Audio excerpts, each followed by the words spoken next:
And just as martial arts and yoga, Tai Chi, Qigong, etc., all the rest of them are dependent on the foundation of Qi, so too is the metaphysical exercise of meditation dependent upon prana or Qi. We know this also because of our previous live streams about the sexual force and the transmutation of the sexual force, and our discussions around pranayama. Pranayama is the foundation of all meditation. We would not recommend anyone even attempting to meditate without practicing pranayama first for at least a few minutes. At the very least, if you only have time for a 5-minute meditation, because who knows, you're waiting for a plane to board in the terminal and you've got 5 minutes to kill, and you decide you're going to close your eyes and clear your mind, and well, then at the very least do a few breaths of pranayama. And to think that there are millions of people so-called practicing meditation who know nothing about pranayama, and they're probably fornicating the night before, which means they have no energy with which to meditate. So what are they doing? What are they doing if they're not meditating? They can't meditate. They don't have the energy for it. It's like going to the gym and lifting weights and not eating protein, or trying to do a marathon without eating any carbs. The physical body requires fuel, and the metaphysical bodies require fuel. Someone who does martial arts without a keen conscious awareness of their chi, of their prana, are only going through the motions. They can go through the physical motions. They might even become some kind of a brute, some kind of a jiu-jitsu grappling guy who ends up in an MMA fighting arena and muscles through in a very brute, crude way. But compare that to how Bruce Lee talked about Qi and talked about Kung Fu when he talked about water. And he said water can flow or water can crash. And he says you put water in a teapot, it becomes the teapot. He was using that analogy of water because prana flows, the sexual force flows. This is why last week, when we were speaking of Divine Mother Devi Kundalini Shakti, how many different analogies of water did we use during last week's live stream? And when you dance or when you move in any intentional way that is a flow, and you find yourself in that flow, in that zone where body and energy and emotions and mind are all harmonized and flowing together in unison. This is when you reach a high level of being in that physical expression aspect of a human being. When you can unify and have all of those different bodies working in unison. But this is only the beginning. We're still talking about the vessel here. Driver and vehicle can become one, like horse and rider become one. There are many analogies that we can go to. So there are prerequisites to our metaphysical practice of meditation. And the most important of these is how we treat our Divine Mother, how we use our sexual energy. Are we creating discord? Are we creating conflict? Are we speaking lies, half-truths? Do we love our sarcasm?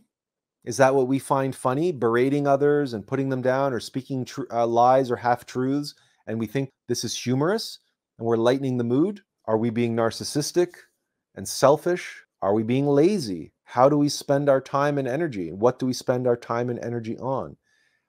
Do we have many hobbies that are mechanical and unconscious?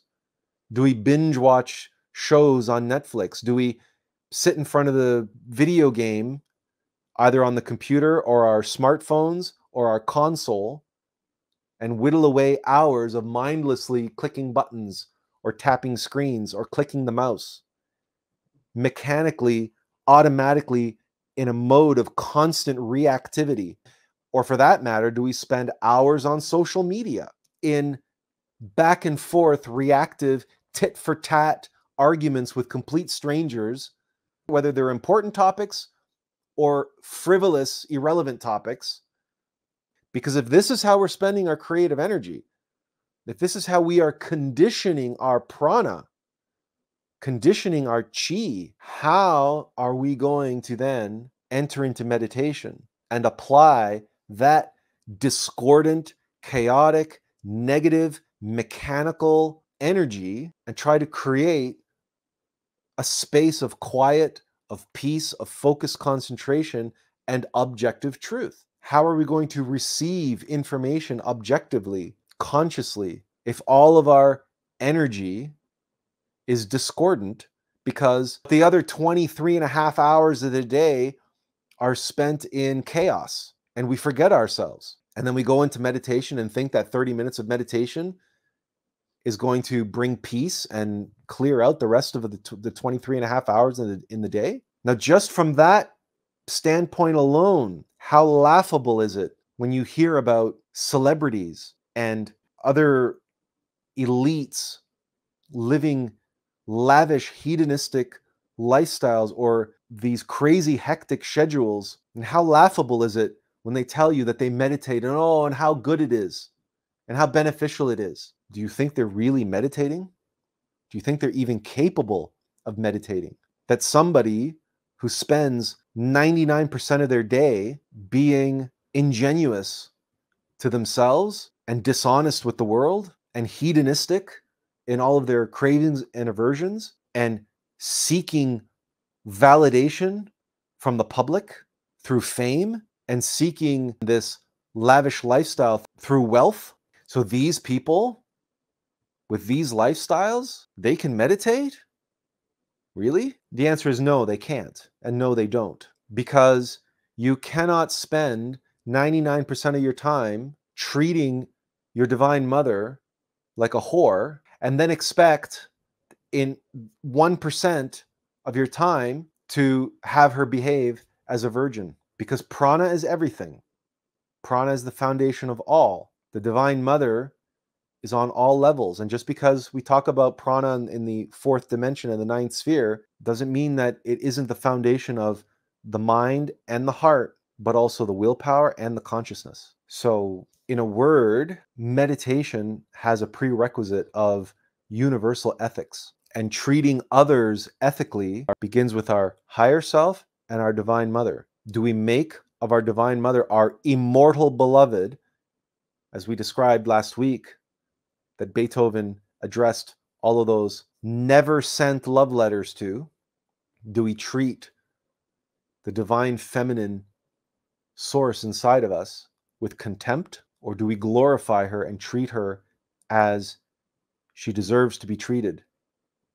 And we raise her up on a pedestal. And remember, we're invoking all of these analogies and visualizations in the past few weeks when we talked about what do you put on a pedestal? You put a statue on a pedestal. You put a statue of a god or a goddess on a pedestal. And how do you do that? Well, if the stone, the foundation stone, the philosophical stone is sex, and sex is creation, union of masculine and feminine, and the result of sex is something or someone, then what it is that we birth into the world is how we do or do not glorify our innermost being and our divine mother. It's our behavior, it's our actions. So if we act unethically towards others, or if we treat ourselves like a whore, if we are unfaithful to our immortal beloved, and instead we are promiscuous and fornicate with all of our egos, all of our cravings and aversions, and indulge all our desires unabashedly, hedonistically, then I'm sorry. But that 30 minutes a day that you're trying to be holy and spiritual by closing your eyes and meditating, you can't undo all of that mechanical conditioning, all of that unethical behavior cannot be undone in 30 minutes. You cannot escape the hell that you're creating for yourself. And even if you do, it might take you 30 minutes or 45 or an hour just to get yourself to the point where you've crawled up out of the mire, where you just reach the point where you can begin to meditate.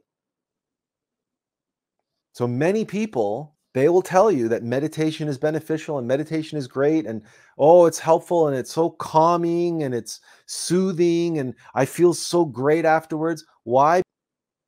They're using it as a kind of psycho-spiritual cleanse. You know, like all of these celebrities, Gwyneth Paltrow sells these celebrities like weird douches and all kinds of cleanses. They think that they're cleansing out their system. That's because these people feel so dirty inside. Their hedonistic lifestyle and their psychology is so filthy that these people constantly feel like they need to be cleansing themselves because they can't get rid of that feeling that they're just infested and they're toxic. And that's what they use meditation for. Because for that 30 minutes a day or an hour a day, maybe, we doubt many people do an hour a day, but let's be generous and say that they do 30 minutes a day. And they'll put on their headphones or they'll listen to nature sounds or so-called meditation music. Some will put on mantras and they'll let themselves be whisked away on some visual guided meditation or just these sounds or this music that's tuned to certain frequencies. And they're basically doing sound therapy, relaxation exercises, and really that's about it. And they do that for 30 minutes and they get up and they feel better. Of course, you feel better. You've been bathing yourself in a certain frequency for 20 minutes. Or you've been relaxing, you've been doing relaxation exercises and visualization exercises for 20 minutes. So of course, you've distracted your mind, you've distracted your emotions, and you've been bathing your body in these higher frequencies. So of course, you're going to come out of that feeling great compared to the rest of the time. And you're going to believe that you were meditating. But you weren't. You weren't meditating. All of that's called meditation, and all of that is a lie. That's why we called today's live stream Meditation Myths. Now, aspects of those practices can be incorporated into meditation. But aspects of something do not that something make. Flour and eggs and sugar are all aspects of vanilla cream pie. But do you go to your cupboard and grab a cup of flour and a cup of sugar, pour them in a bowl, crack an egg in it, whisk it up and eat it and tell yourself that you've had a vanilla cream pie? At least 90% of people who think they're meditating think that those dry ingredients are a vanilla cream pie. And why is that? Because it's actually an improvement over what the rest of their lives are like. Now, we're using this as a metaphor, okay? So don't misunderstand us. Because as bad as the American diet is, with as much junk food and garbage that people put into their bodies, that cannot hold a candle to the crap, the garbage, the junk food that people put into their mind and their heart, and the absolute industrialized, mechanical, fast food, junk food conditioning of the consciousness that is taking place. So of course, taking 30 minutes out of your day to relax, to be at peace, to visualize beautiful scenes, to listen to beautiful sounds of nature, or to listen to unique high frequencies and do that audio therapy, it's a huge improvement. It's a step up. It's going to make you feel great, but it's not meditation. That's flour and sugar and eggs, but it's not yet a pie.